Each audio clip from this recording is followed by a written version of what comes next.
All right, everybody, and welcome back to another one of my straight to YouTube guides. Today we will be covering how to farm Sekhemas. This, you are going to be able to enter this guide directly, whether you watch the beginner guide or not. I'm going to be covering, started by covering the same content.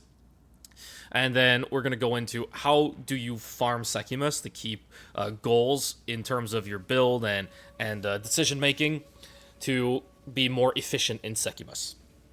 So, first off, why do we farm Sekhemas? There are quite a few nice rewards that you can be getting. Jewels, you get plenty of jewels.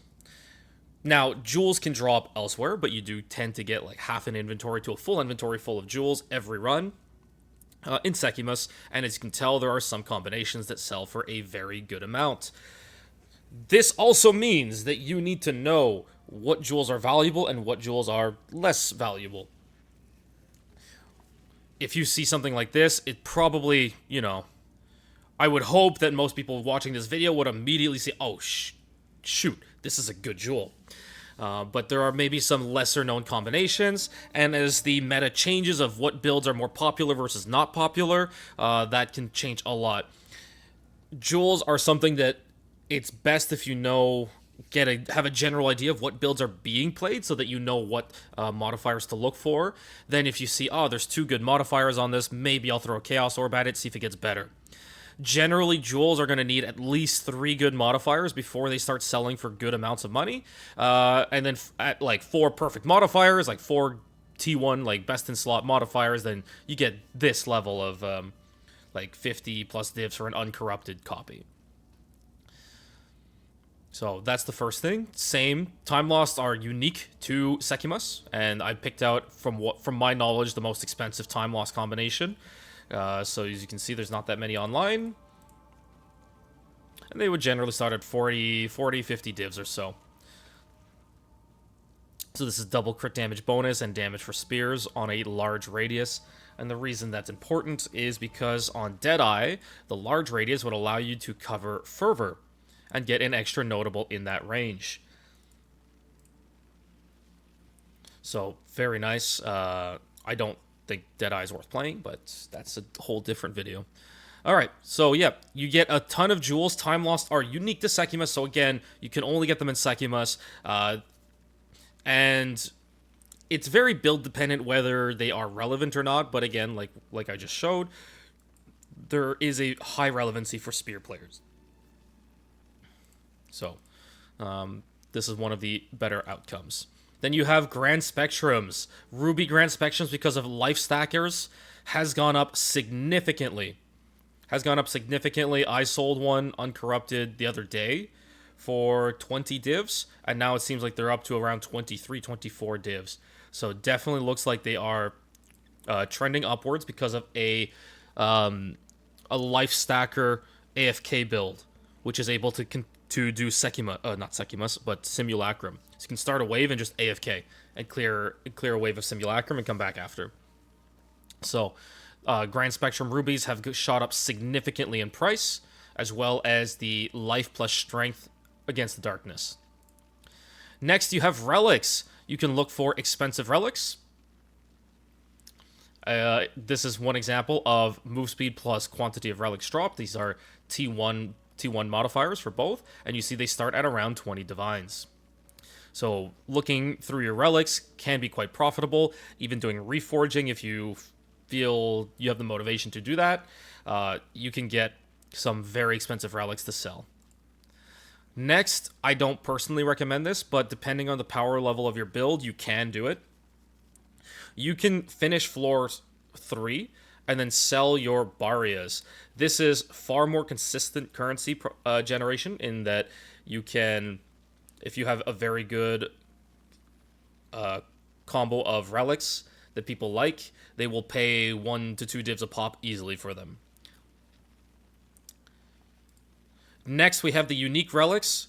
Desperate Alliances, Vase relics. These sell for about 2 divs. There's a lot of price fixers, but they sell for about 2 divs. Then you have Last Flames. This is to get your Temporalis.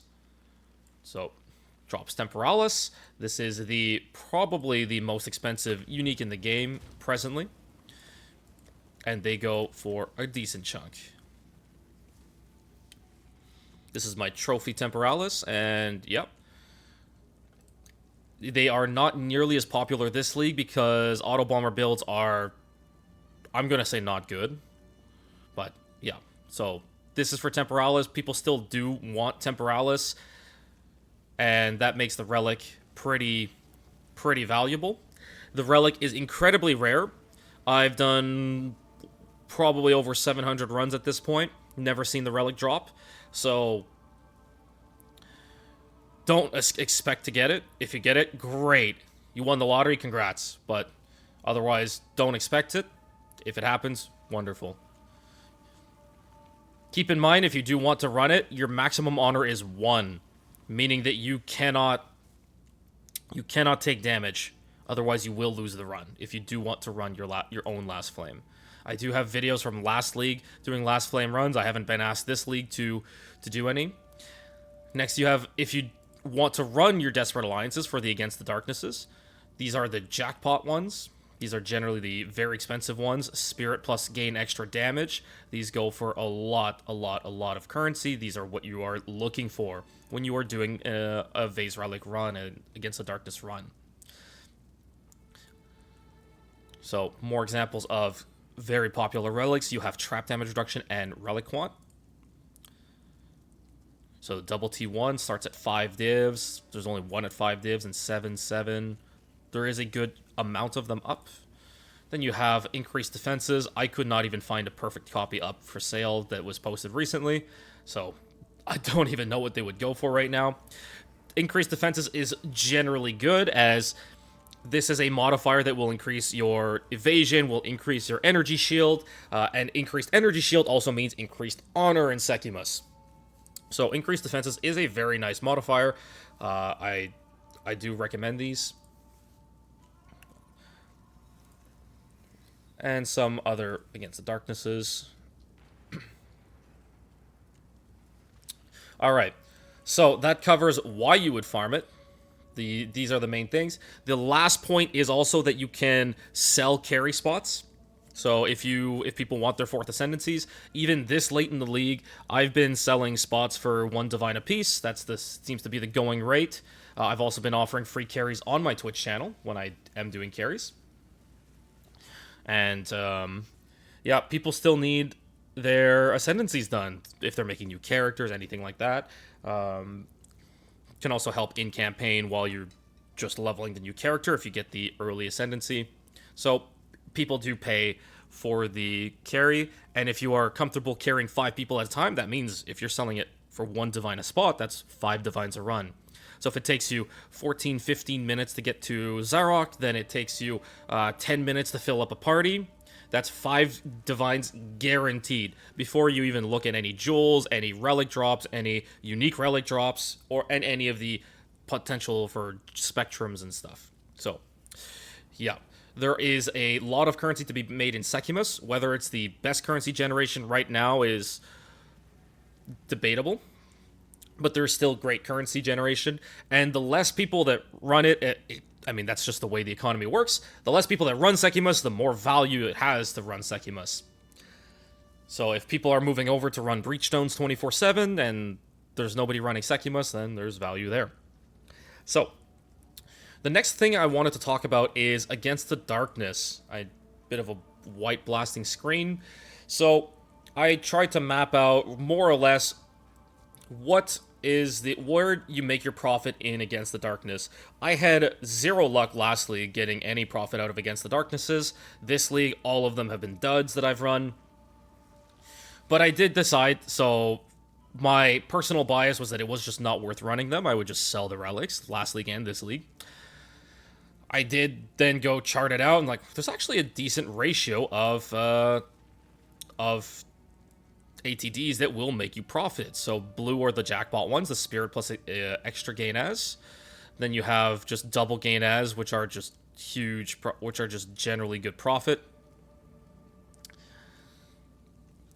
And then otherwise, Spirit with anything else is generally profit. Even with the worst modifier combos, it's generally profit.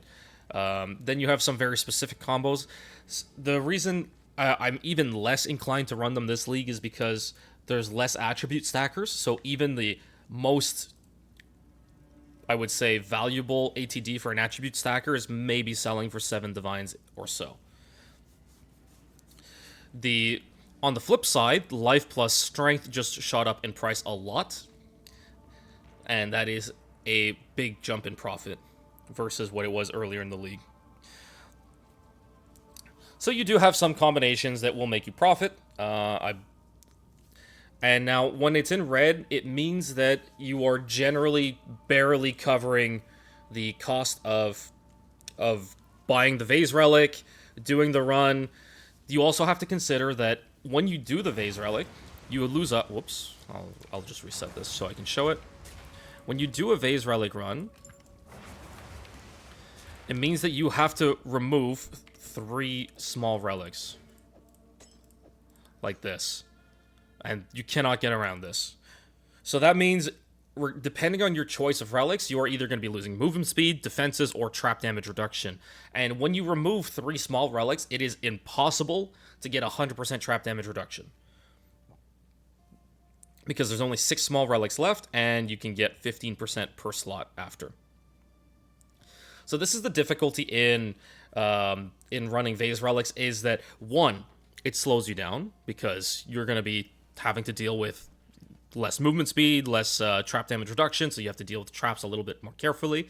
Even if you have enough to run through them, it still means that you're going to be taking chip damage here and there. Second is that you are losing out on relic quant. So roughly every 9 or so runs, you're losing out on 1 full Vase Relic, mathematically, based on 3 missing small relics. So you also have to consider that every run that you're doing, not only are you spending a relic worth 2 divs or so, you then are spending about a 9th to a 10th of a Vase Relic, so about 2.2-ish divs. Plus, you are losing out on speed of clearing.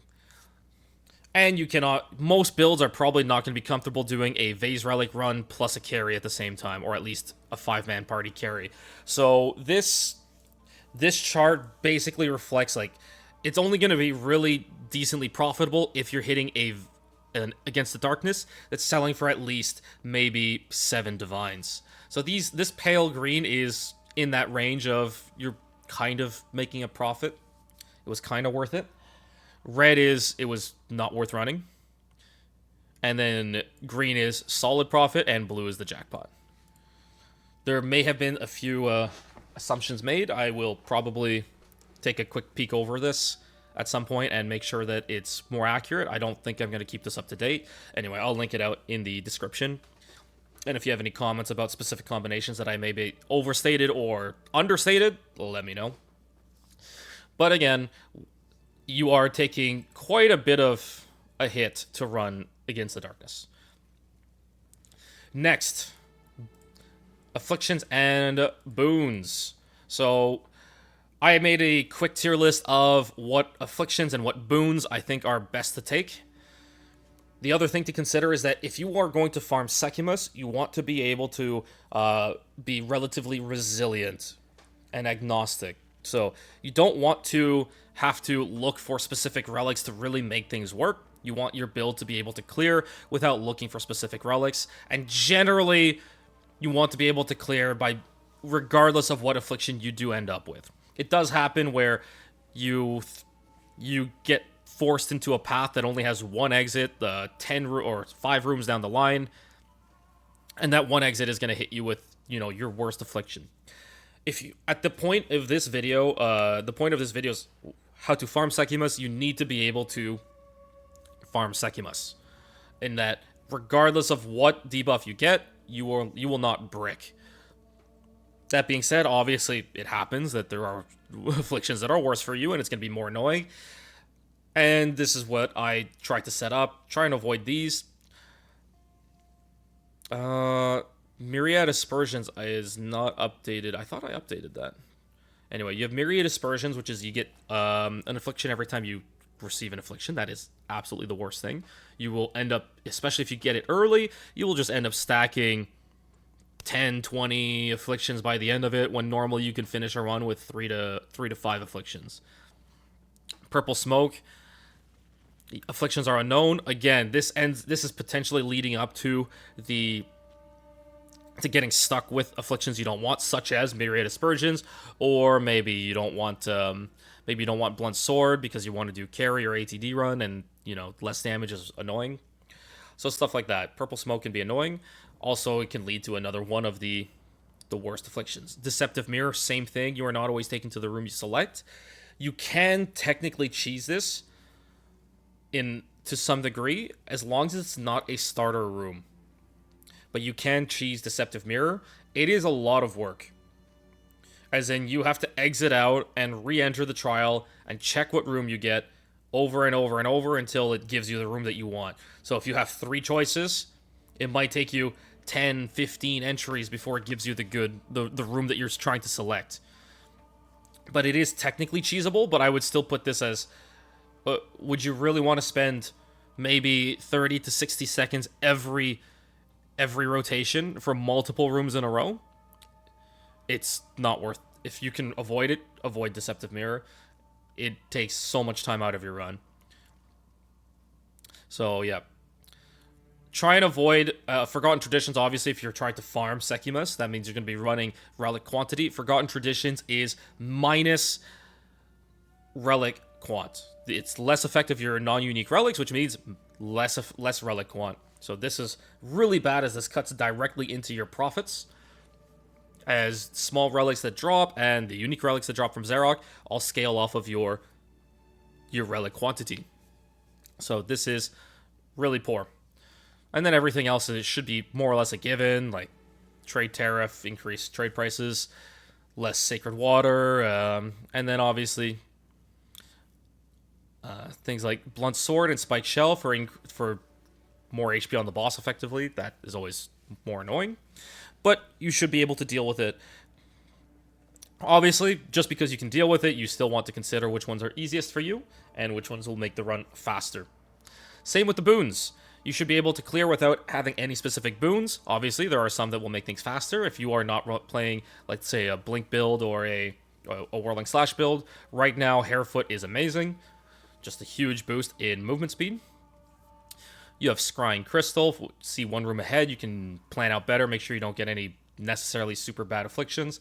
Silver Chalice. You can maybe stack up some major boons. There are major boons to disable traps, which means that if you are not running trap damage reduction, then now you can just run through everything.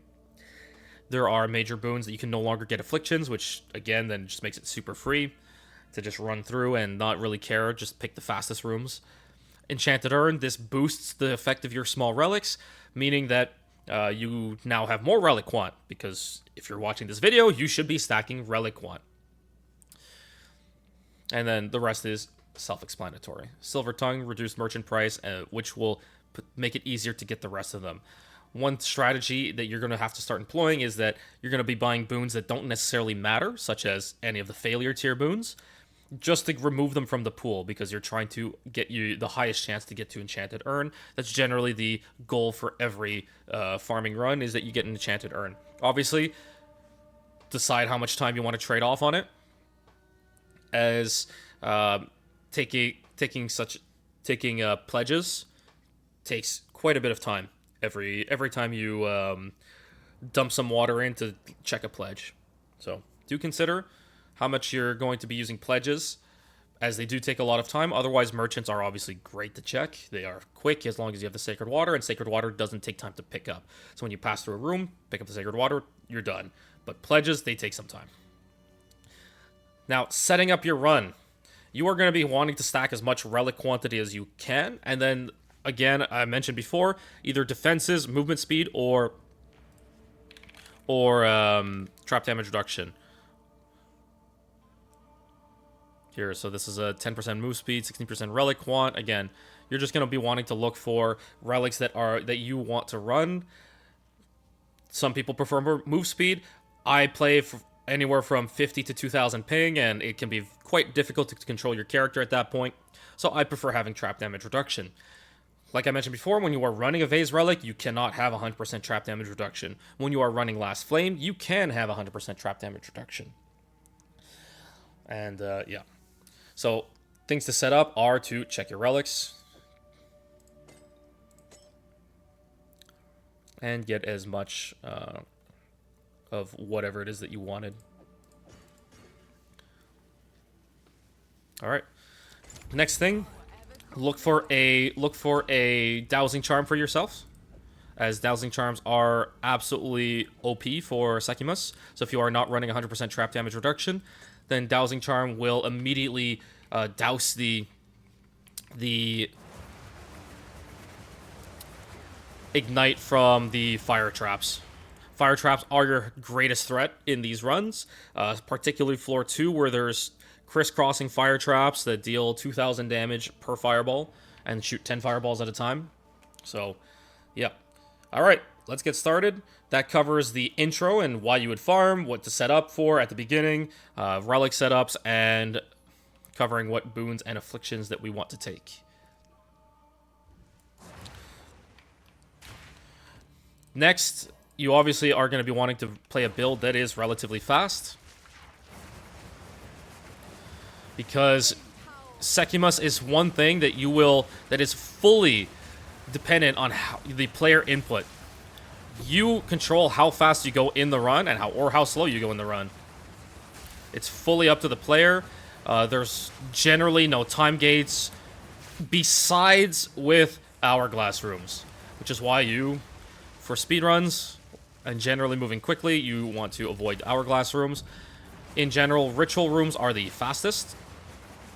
And you can see my network is spiking up and down and makes it very hard to control. Oh, I forgot to mention, blink is a requirement for the runs.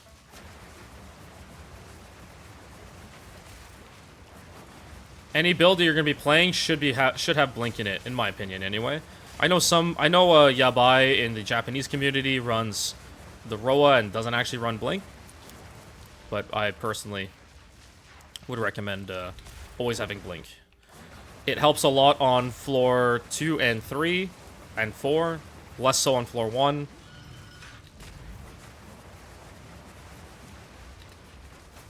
Nice.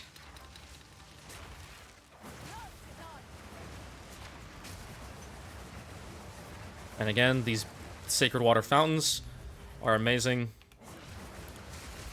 It's a quick pickup, and then you're on your way. So you see how I've already stacked 650 sacred water. And now we are faced with hasted mobs. Rewards are unknown. This can make it difficult to get sacred water, get honor restores later if you need them. And again, similarly, the less honor restores you need to do, the better. Or we take increased monster life. So I'm going to take that one. Now, I'm happy that I got to show this, but not really. These skips will save you a lot of time. There's only 2 in the entire Sekhemas trial where you have these skips. There is a floor 1 chalice and the floor 1 gauntlet, which is the one we're in right now. You need a level 24 or higher blink. So you could set up, let's say, a wand with +4 all spells in your offhand and just TP across or something. It does save you some time, but if you can't fit it in your build, don't worry about it. Continue. Make sure you are always running blink, but you do not need it.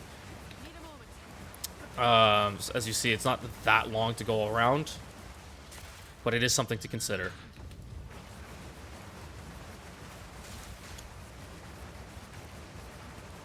So again, we're talking about pledges. You can see it takes a decent amount of time. We're trying to remove the monsters have max life. And here, this is what we call a free boon. We take physical damage, which is very minor for us, and we get a free boon. So we take a boon out of the pool, effectively for free. And now we have a decision. We can take a free boon, which I will do.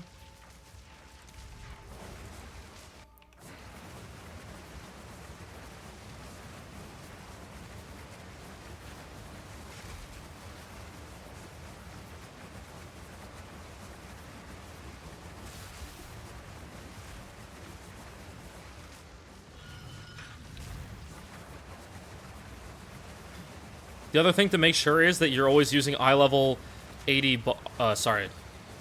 Barrios, as it means that the rares can drop level 81 boons. Sorry, level 81 wands, and then your bosses will be level 82 and drop high level 82 boots and stuff, which.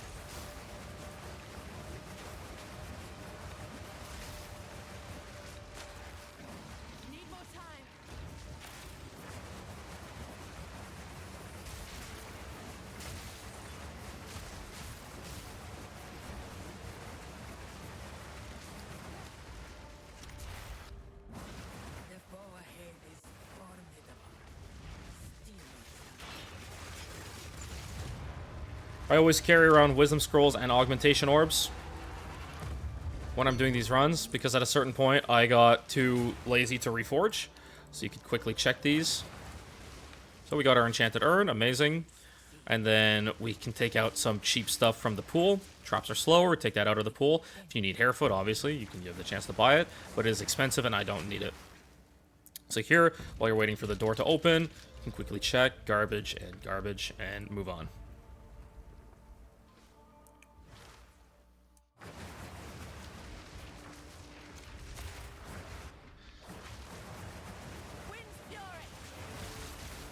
Chalice rooms are generally consistent, quick, easy. Ritual rooms are the easiest and have the fastest potential. So there are three different types of ritual rooms. You have the 1, the 3, and the 5. The one we call the lucky ritual. It's super quick. Yeah, and then you're in and out. No time at all, Morty. And, yeah.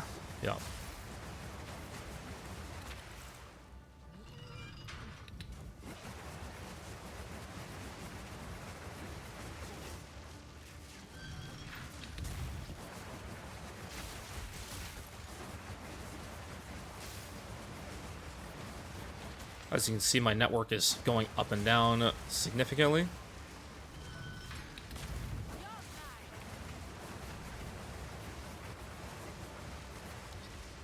Very Canadian internet is all.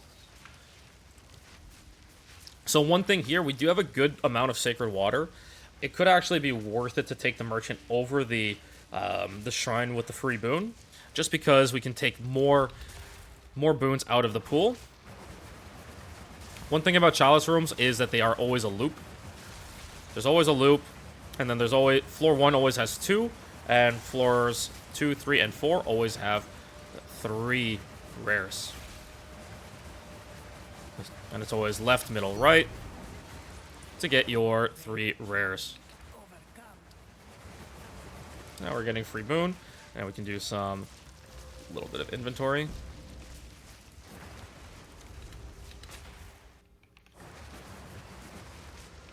Similarly here,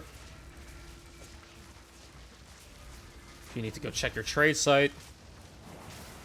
Now we're stuck in the slowest room of the entire game, hourglasses. These are awful. They take a lot of time. It's 8 seconds just to pull the lever for the hourglass. I hate them.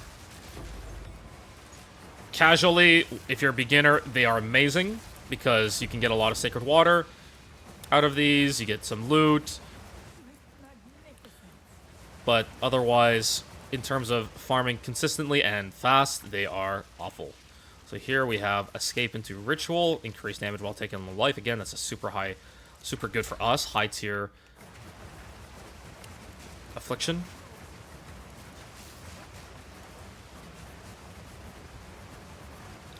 One thing that you will have to start paying attention to is the path that you take for every gauntlet room, every escape room. Like Lucky Ritual. So again, one quick big ritual with 4 mobs at once and you're done. Easy. In and out. Normally gauntlets are slower, except in some exceptions. I knew that this one would be a faster gauntlet because gauntlets are seeded based on what room number they are.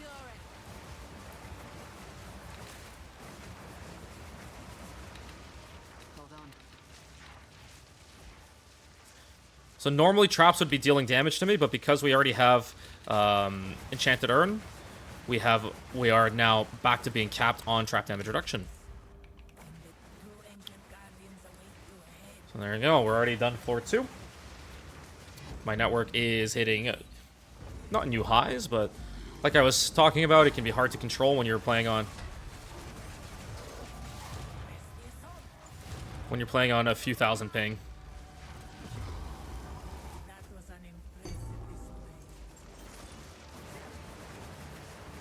Bosses do drop a decent amount of Sacred Water. There is a pledge where monsters no longer drop Sacred Water, but you just have a general 50% increase. I do like that because fountains will be more of a source of Sacred Water. So, but again, it's preference. We don't bother. I don't bother. I always try and save a little bit of Sacred Water in case we have a better boon that comes up. We do have our most important boon, the Enchanted Urn. And the second, I would say the second most, the Sanguine Vial. So, you know, if you want to just remove more stuff from the pool. But since we're already pretty comfortable with what we have, again, stuff like pledges, at this point, it's not really worth taking unless you want to try and remove something, such as Spiked Shell. Remember, starting on floor 2, you can start getting time lost chests. So you can always check those. I tend to open the mysterious chests as I go as well, because mysterious chests can drop the other keys as well. So it's just, there's not much to do with bronze keys in the first place.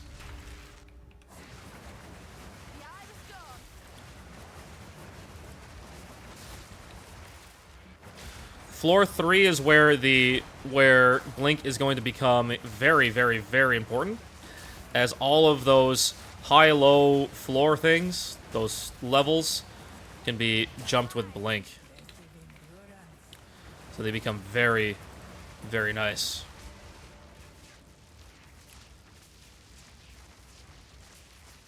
But 50% reduced honor restored is generally probably the favorable one, so we can go ahead and take the chalice here.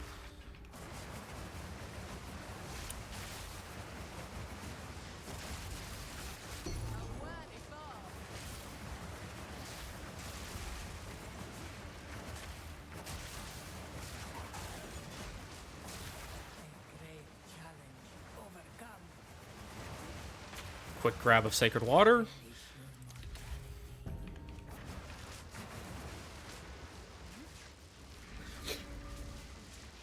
Generally, again, like I said, the less hourglasses you can take, the better, but don't...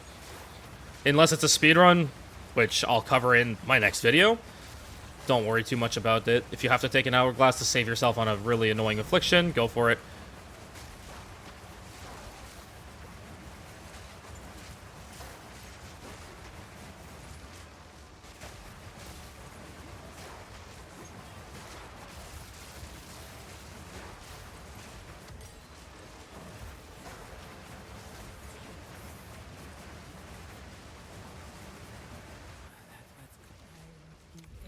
Room types are unknown. Easy. It can slow you down, but again, it's not the worst thing that you can end up taking. You should always end up, by the time you, or if you want to start doing runs, you will have to be comfortable with all the different rooms anyway for farming, so don't worry too much about these afflictions. So at this point, we're probably just going to want a path for the best rewards. This has the large Sacred Water Fountain.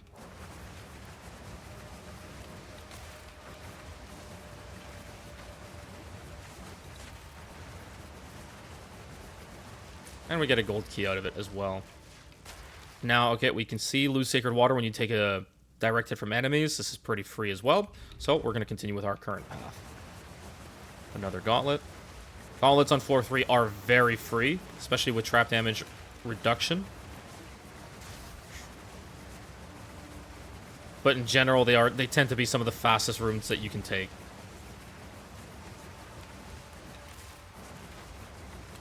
Traps are slower is not always the buff that you think it is. Sometimes it can be annoying. But overall, they are quite nice.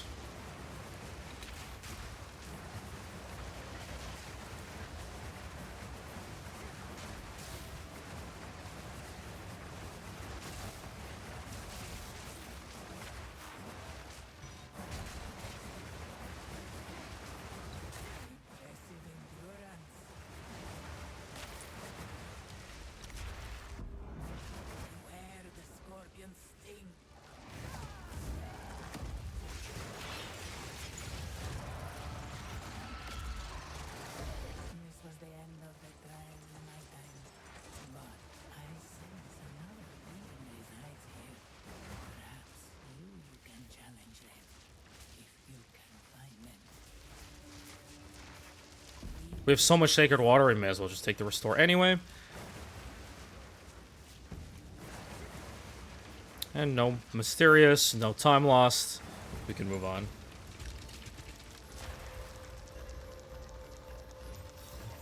No telling what this is saying.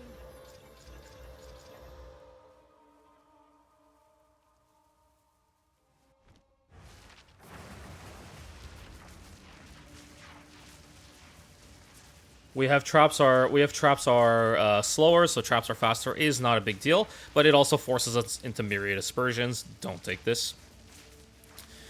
Afflictions are unknown on the trial map. One thing about Afflictions are that they will never be repeated on the same floor. So if we know that Afflictions are unknown on the trial map, and we know that, for example, the hasted mobs are here, which can be annoying, Enfeeble is here, and Myriad Aspersions is here, you cannot get that again in the run. Now, there might still be something like 50% reduced energy shield that we don't see and that we end up taking. There could be something such as traps deal 100% more damage or any of the sort. So do consider that. 50% less Sacred Water found. Honestly, we're in such a good place with Sacred Water. This seems just generally free. And then we have multiple choices after that.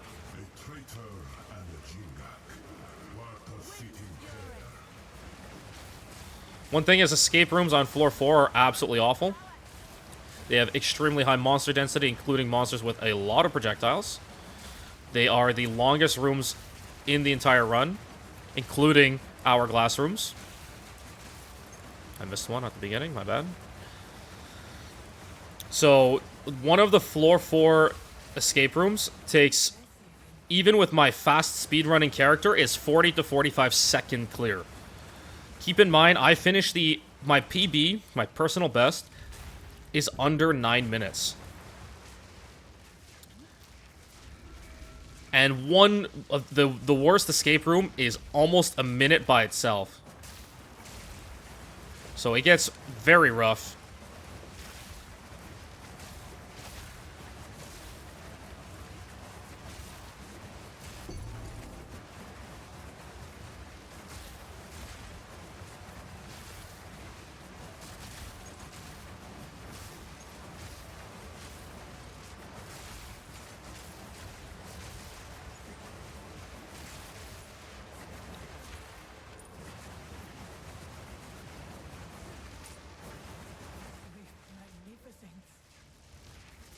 Again, this looks really free at the bottom. A lot of Sacred Water, keys, options.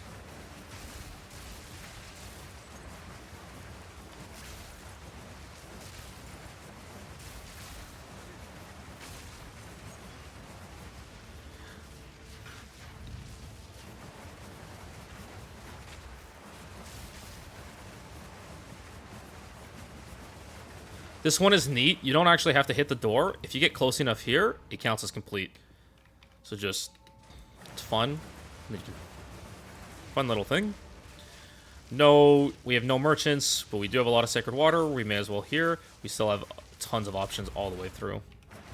Another Gauntlet Trial. Gauntlet Trials are quite nice. One thing is, if you're speedrunning, you can ball lightning across here. I don't think necessarily for farming purposes you necessarily need to do that, but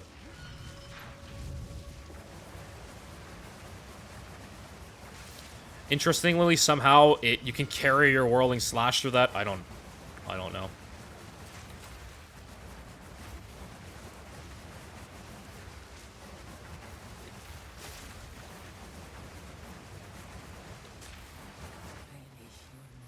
No merchants, so yep, the minus 50% honor Sacred Water gain is pretty worthless, and we basically have our pick of whatever we want now. We may as well stack up some more silver keys. It's honestly overkill. We already have 7, but there's no need for Sacred Water either, so we can go ahead and just take a bunch of Sacred Keys for the rest of the run.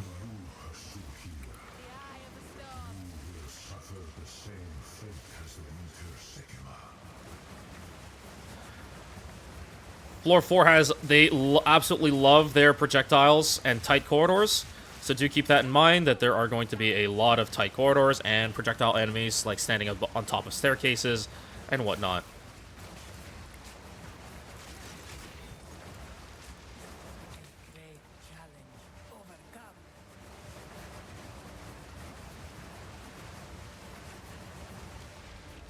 So like I mentioned, may as well just take as many silver keys because the sacred water itself is not useful. In this case, if I knew that this was an hourglass and this wasn't an hourglass, I would have swapped and done the lower one. But we didn't know because we have room types are unknown. So room types are unknown. Again, it's something that can slow you down, make the run slower. But it should not necessarily be a brick.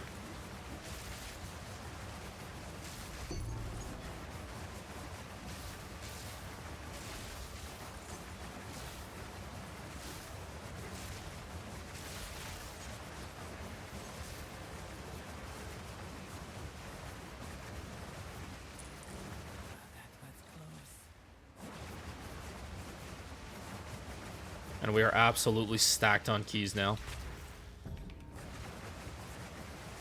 Keep in mind that the merchant offers fewer choices, or one choice also applies to the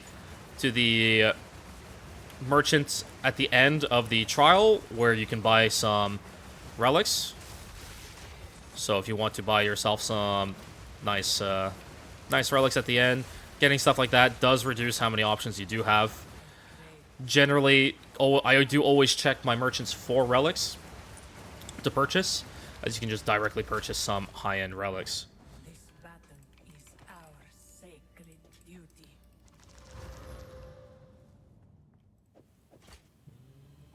Should be fine. Set up my... Don't need blink anymore.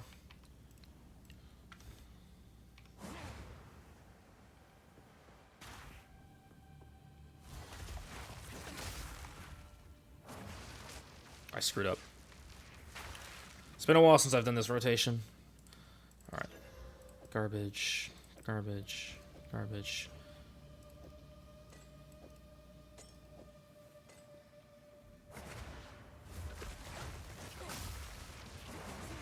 There we go.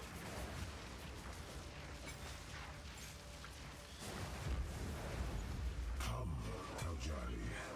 I shall enact your fate. Messing with time. Hardly seems fair. Rid yourself of your illusions. Your fate.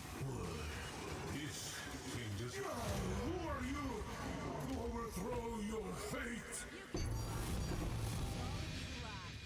Makes no odds to So again, we had minus 50%, or sorry, plus 50% monster HP. I thought we had the enfeeble. Don't kill yourself to berserk. And there we go. Against the darkness, garbage, as always. the journey home like that.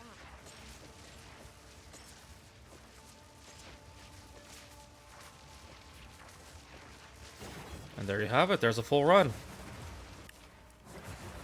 mana. Check, garbage.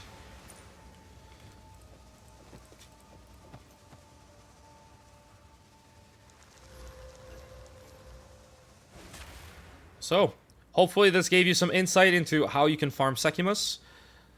There will be a follow-up video for how to speedrun Sekhemas. So this is going to be, it would be more in-depth into what you need. Another thing that you can do is, like, we do have a T1 increased defenses here. We see, we ogged it, not very good. You can start using annuls.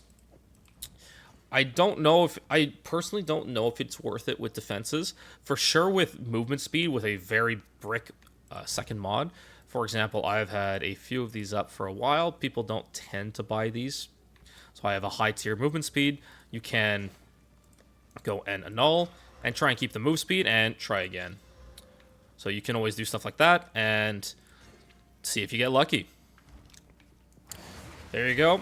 Last but not least, we have the chest at the end.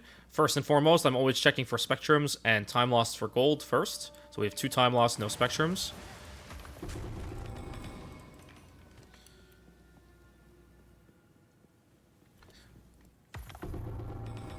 These, remember, are unique to Sekhemas, so they are always generally good money makers.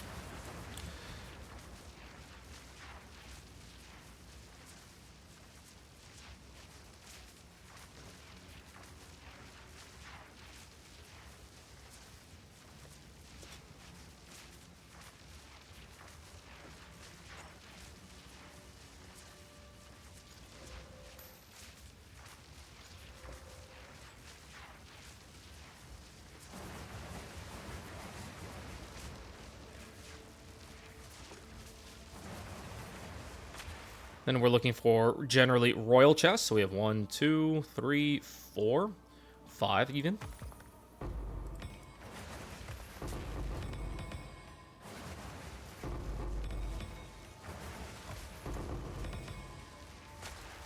Now for silvers, we have so many silver keys. Just start opening everything, honestly. For silvers, you're generally looking for royals as the best that you can get. Arcanus can be good too if you do get a div out of them. It's happened to me twice this league out of 116 runs or so. And then for bronze, Mysterious is generally the most preferable, as it can drop relics, and it can also drop keys for the higher tiers. So there you have it. I think we covered everything. We're full. We're full.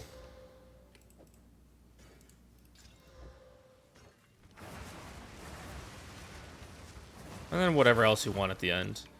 I've started opening mage chests because of the changes to the new, or the guiding palms. So I've been opening those, but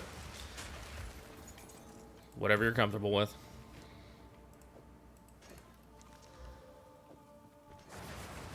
Like I said, I got lazy with reforging, but if you are in need of currency, it can be worth reforging. Otherwise, we're pretty much done.